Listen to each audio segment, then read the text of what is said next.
semuanya, perkenalkan nama saya Reza. Jadi, di video kali ini saya akan menjelaskan tentang bagaimana interaksi antar pelaku ekonomi. Jadi, tonton terus ya videonya. Sebelum kita membahas materi lebih lanjut, apa sih circular flow diagram itu? Jadi, circular flow diagram menggambarkan kegiatan perekonomian dan interaksi antar pelaku ekonomi dalam suatu negara.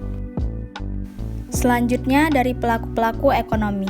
Pelaku-pelaku ekonomi terbagi menjadi 4. Yang pertama, rumah tangga konsumen. Yang kedua, rumah tangga produsen. Yang ketiga, ada pemerintah. Dan yang terakhir ialah masyarakat luar negeri.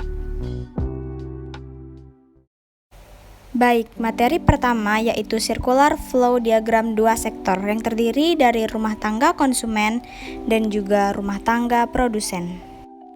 Dalam circular flow diagram dua sektor terdapat dua pasar, yaitu pasar input, pasar faktor produksi, dan yang kedua ialah pasar output, pasar barang dan jasa. Kita mulai dari pasar input atau pasar faktor produksi untuk menghasilkan pasar output atau pasar barang dan jasa.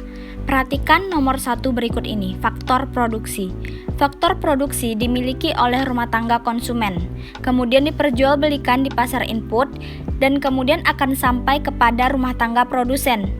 Sebaliknya, rumah tangga produsen akan memberikan jasa timbal balik kepada rumah tangga konsumen berupa sewa, upah, bunga, dan laba yang terdapat pada nomor 2. Baik, lanjut ke pasar output atau pasar barang dan jasa. Perhatikan angka nomor 3, keterangannya ialah barang dan jasa. Barang dan jasa dihasilkan oleh rumah tangga produsen, kemudian diperjualbelikan di pasar output untuk sampai kepada rumah tangga konsumen. Selanjutnya nomor 4, rumah tangga konsumen akan memberikan jasa timbal balik kepada rumah tangga produsen berupa pembelian atau pembayaran atas barang dan jasa yang dikonsumsi oleh rumah tangga konsumen, yaitu berupa uang. Materi berikutnya adalah circular flow diagram 3 sektor. Untuk circular flow diagram 3 sektor, kita menambah satu pelaku ekonomi lagi, yaitu pemerintah. Perhatikan panah nomor 1, yaitu dimulai dari pasar input.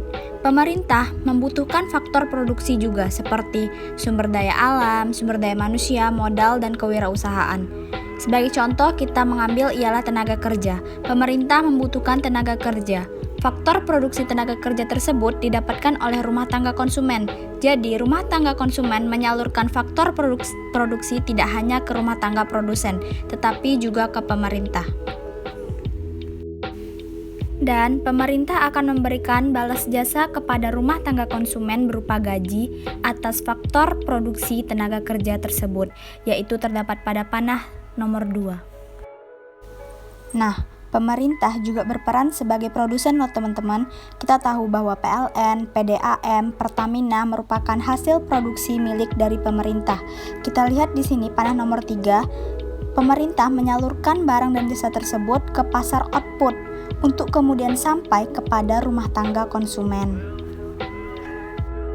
Kemudian akan sama, pemerintah akan menerima jasa timbal balik dari rumah tangga konsumen berupa uang pembayaran atas pasar barang dan jasa yang dihasilkan oleh pemerintah tersebut. Kita dapat dilihat pada panah nomor 4. Untuk panah nomor 3 yang kedua ini ialah rumah tangga produsen mendistribusikan barang dan jasanya tidak hanya ke rumah tangga konsumen, tetapi juga kepada pemerintah. Pada panah nomor 4 kedua ini, sama halnya pemerintah akan memberikan jasa timbal balik kepada rumah tangga produsen berupa pembayaran atas barang dan jasa yang dikonsumsi oleh pemerintah.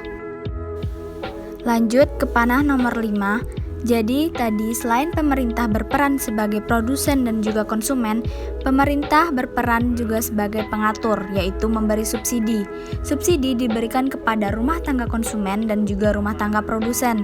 Ke rumah tangga konsumen misalnya BLT, bantuan langsung tunai. Ke rumah tangga produsen misalnya subsidi harga barang-barang impor dan lain sebagainya. Setelah pemerintah memberikan subsidi, Rumah tangga konsumen dan juga rumah tangga produsen memberikan jasa timbal balik kepada pemerintah berupa pembayaran pajak yang terdapat pada panah nomor 6. Baik, akhirnya kita sampai kepada materi yang terakhir, yaitu circular flow diagram 4 sektor. Pada circular flow diagram 4 sektor ini, kita menambah satu lagi pelaku ekonomi, yaitu masyarakat luar negeri. Perhatikan arah panah angka nomor 7. Peran masyarakat luar negeri di sini ialah sebagai konsumen. Pemerintah dan rumah tangga produsen melakukan produksi barang dan jasa untuk disalurkan ke masyarakat luar negeri yang disebut dengan ekspor dan juga ke rumah tangga konsumen. Selanjutnya, masyarakat luar negeri akan melakukan jasa timbal balik berupa pembayaran devisa kepada rumah tangga produsen dan pemerintah tergantung dari mana barang dan jasa yang ia dapatkan. Nah, masyarakat luar negeri juga berperan sebagai produsen, yaitu menghasilkan barang dan jasa. Barang dan jasa akan dilimpahkan ke pasar output, kemudian akan sampai kepada pemerintah ataupun rumah tangga konsumen.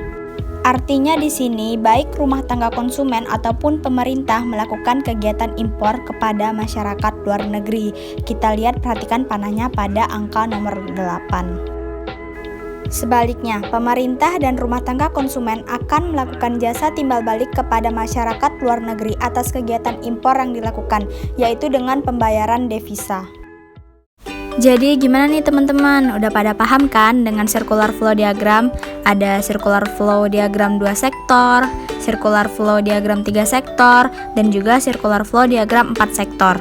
Sampai jumpa ya di video-video lain selanjutnya. Sekian dan terima kasih.